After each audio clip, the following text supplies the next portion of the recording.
Avliyo haqida keladi-yu, kar odam bo'lgan ekan. Bir kun burchakda chivin g'ing'illayotganda o'rmonchi uyasiga ilashib qoldi. Hali joyga bunday qaraganlarni yonida odam bilib qolgan ekan, kar bo'lmagan ekan odam. O'sha xonadonda o'tirib hech kim eshitmagan ovozni eshitadigan darajada quloq zo'r eshitadigan.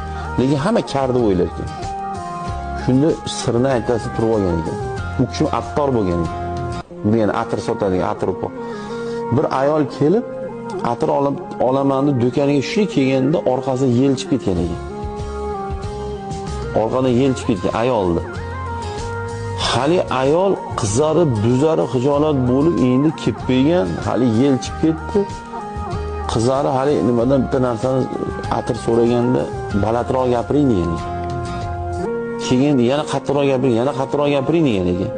Yana ham qattiqroq gapiring. Rosa baqirib gapirganda, ha, mana deb olib berganda hali ayol shunaqangi xursand ketgan ekan, buni eshitmabdi deb.